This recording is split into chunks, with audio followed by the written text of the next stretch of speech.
continue to attack the Biafra. Should the government attack the Biafra, we would also call for a defense to support the Biafra when that time comes. We will make sure that we put everything in mechanism, from the media to everybody on the ground, to support the Biafra when the federal government attacks them. If the federal government attacks the Biafra, we have every right to protect them and defend them inside their territory and outside their territory. We will make sure we do that. So be warned that if the federal government attack the Biafra, we would have no choice to defend and support the Biafra against invaders, because that is what is called invaders. So let us all prepare for what is about to happen. We will support the Biafra if the government attack them. If the government use weapons to attack them, we will carry arms to also protect the Biafra against the attackers. Listen to this very well. If the federal government attack the Biafra, we would have no choice to be armed to the teeth and go around in there and protect them, because we would not allow what the British did in 1967 anymore again in the territory. We will make sure that we send people down there to fight, just as we know when the fight of the Ukraine started, they were asking for support. So the Biafra government, be rest assured that Koiki Media will continue to tell the international community that you need enough weapon to protect yourself as your declaration is getting closer. Let's go back with Yoruba Ronu. Your platform, is it to attack the Igbo or to look for the betterment of the Yoruba people? If it is to attack the Igbo, there is no problem. Focus on it. If it is to better the life of the Yorubas, you have work to do. There are plenty other people now. There are plenty places in Yoruba land now that Fulani S-men are taking over. That they are killing people. I never see una they shout Fulani must go. I never see una they shout Fulani must go. Igbo no kill anybody from una land though. Ogun to ma pa yin mo ibi tẹ́tí ń ṣe Yoruba Ronu tẹ́tí táyé yín má bàjẹ́ mọ́ bíbẹ̀ yẹn. Then number 2. Ṣebí tó ní tó ìṣà ọba lè gbé ní àfinilẹ̀ bó ṣe wà. Tinubu leave us the way we did before. Leave us the way we did before. No do anything for us again. Leave us the way we carry us go back the way we did before. A person will just wake up one day now. They don't attack Osun State. They don't attack Ondo State. They don't attack Benue. They don't attack. Person will wake up for this Lagos State one day. They don't attack them. Waiting they happen. If you know you can't do anything for us, then license gone for us. More they use our hand. They protect ourselves. I be which kind of nonsense be all this one now? Anything no happen for Port Harcourt here, una don't go declare state of emergency. Places where they attack up and down, and no they do anything. And on Kadesh was be one of them must pay kini. Abu going back on it.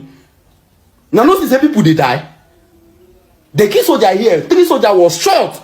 Nobody, they never talk anything about them. You don't rush go declare state of emergency for PH.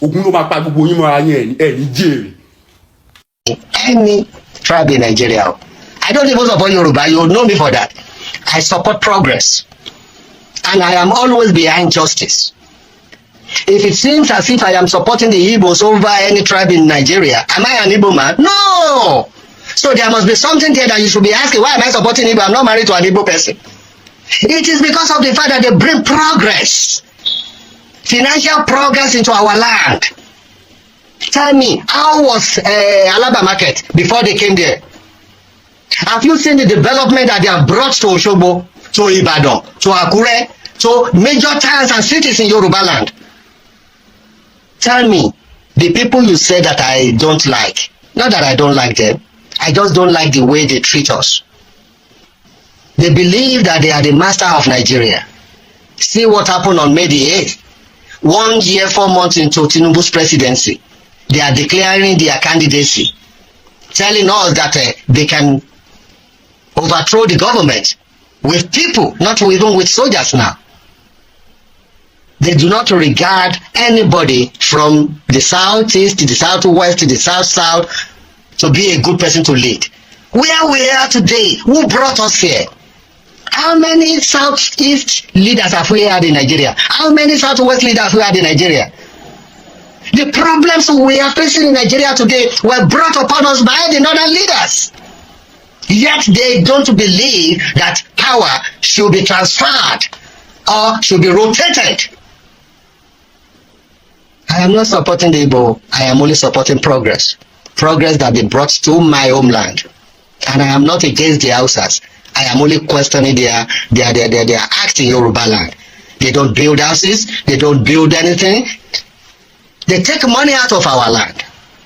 And that is why it seems as if I don't like them. I like them. I just want them to contribute their own quota, just as we contribute to other places we go. There seems to be this mutual hatred between Igbos and Yorubas. When you ask the Igbos, they will say the Yorubas hate Igbo people. When you ask the Yorubas, they will say the Igbos hate Yorubas. There's always this mutual blame between the two tribes. The truth of the matter is this: neither the Igbos nor the Yorubas hate each other. The problem is about dominance. It is about influence. In about 100 years from now, or 150 years from now, Igbos and Yorubas are going to collapse into each other, cultural-wise, language-wise. It is inevitable that Yoruba is likely going to be the dominating culture and the dominating language. As it stands today, 80% of the street languages we are speaking in Nigeria are extracted from Yoruba language. Yoruba language makes up 80% of the slangs we use in Nigeria.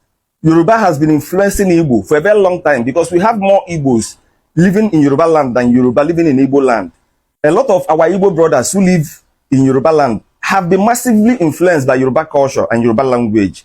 A lot of Igbos living in Igbo land have been massively influenced by Yoruba culture and Yoruba language. The Yorubas are dominating the entertainment industry. And once you have the upper hand in the entertainment industry, there is no two ways about it. Your culture, your language will be the dominating culture and the dominating language when it conflicts with other cultures and language. Just like in America, American culture is the dominating culture in the world.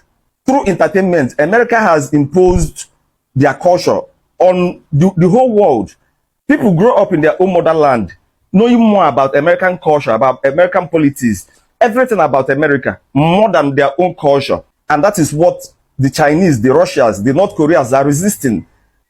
And that is what is going to happen. The Yoruba culture and the Yoruba language is going to be the dominating culture and the dominating language in southern Nigeria, when eventually all the cultures and the language collapses into each other. Northern Nigeria is not having this issue because a very long time ago, the Hausa culture, the Hausa language has dominated other cultures and languages in the north.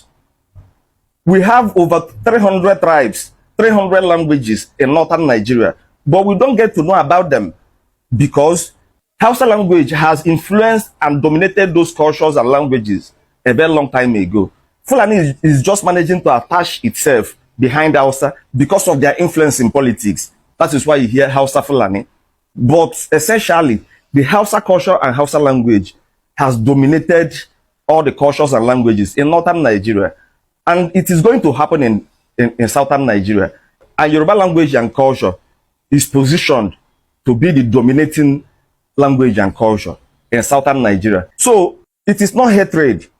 It is not beef. It is not politics. This is nature. Human being is naturally resistant to change. So this is what all this beef between the Igbos and Yorubas is all about. Any other thing is a personal thing. It is an individual thing. Edo people, the Southern Kaduna, the Benue people have expressed their optimism to join the Igbos with the Biafra should Nigeria divide. They can't align with the Yorubas as a nation. They prefer the Igbos who are industrious, who are accommodative, and over the years they have seen that the hostility, antagonism against the Igbos are just baseless and without substance. The Igbos have been persecuted within Nigeria because of their ingenuity and their liberality. Your take on this development? Yes, good morning, our viewers, and my name is Authentic General. I want to tell you that my take on this is that actually there is a say that who no like better thing? Who no like better thing? Yes, if Edo, if Plateau, if some Yorubas decided to join the Igbos, if the Igbos will go, if Igbos go, yes, they make their own decision because they've seen the integrities, they've seen the what Igbos are capable of doing. You understand? All this antagonizing against the Igbos is mere heaviness. Mere heaviness. Imagine what Igbos is doing in Lagos and so part of Nigeria.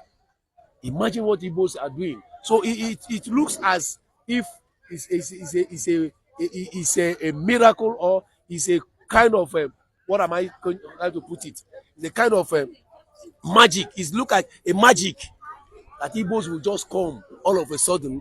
They will become rich, and they will come, they will buy in properties. They will be contending with them, telling them, the so-called indigenous. You understand me? Telling them what to do and what not to do. You understand me? From there, they will be seeing, no. These people, they will get angry, unnecessarily angry. Hustle like the Igbos, you will not hustle like them. You fold the money will come. You just fold your hands, barely because your father has a house, a property. You understand me? You don't want to work again, waiting until your father die. You will inherit the property. You understand me? That is what is killing them. That is what is killing them. But Igbos, they don't depend on the properties the father has. They will hustle on their own and get their own even more massively than what his father has. You understand me now? That is why these people choose and decided to go. If Igbos will go, they will follow Igbos to go. That is it.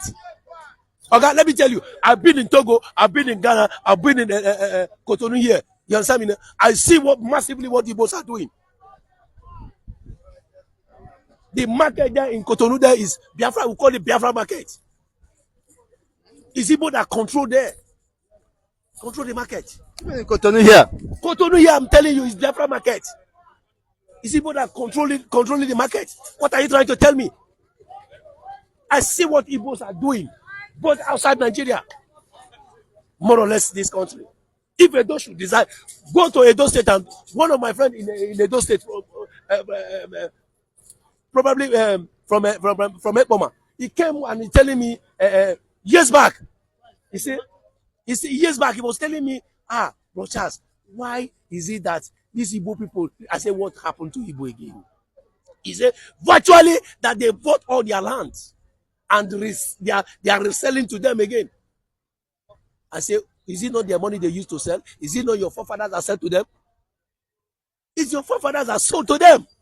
And they say that this land they bought from their forefather, they bought it at peanuts. Now they are selling with dollars. They are selling with dollars. Probably those that came from abroad. I said that is business, Ogami. Go to that Edoze, you see the biggest, highest mansion you see there is owned by the Igbo man. Igbo doesn't discriminate. They make everywhere their home, provided that you are going to get peace. They develop anywhere they go. Such people, you will identify with them. Honestly, most of the Yorubas said, just as he said, Igbo doesn't discriminate. They don't reject their own. Just as most Yorubas are calling their own Omale because of political gains. Just like the Lagos State governor's parents or candidates of Labour Party, they are calling him Tunedu. Why is a Yoruba son? Your take on this? One thing I will tell you is that Yorubas doesn't like truth. They hate anything truth. When you are telling a Yoruba man lies, that is when you become his friend. By Yoruba, you mean some of the Yorubas, not all? Virtually not all, but the majority of them. When you are telling them lies, you become their friend. When you are telling them the truth, you understand? They will hate you to the last. Yesterday here, one Yoruba man came. He was a graduate. He said he has been at the East for virtually for 6 years. He said the house he was living, you understand, he did not pay dime. Of course, The house he was living, he did not pay dime. in the east, In so the East, Igbo land. Igbo land. He said Igbo people are the most accommodative people that they can accommodate. That's what we are seeing. That here is, he said, go to East. He said what the problem of the Yoruba is that they are not traveling. You see them from Ekiti, they will travel, come to Lagos. That is their highest level. The next travel is to travel abroad. One Ghana man sing and say, landlord, travel and see. Travel and see. Because when you are traveling, traveling is part of education. When you are traveling, you'll be getting so many experiences. Igbos are travelers because of this. Most of them are not educated, but they are more educated and more equipped than people that call themselves they are educated. More educated, more equipped, and more organized are people that call themselves that they are educated. We call them educated illiterates. You understand me? That is it. Wow, that is. Yorubas they don't like to work. They are too lazy. But not all of them. Not all of them. Yeah, majority of the youths today are just depending on Owoda. Owoda, and relying on the property that they have, probably their father has.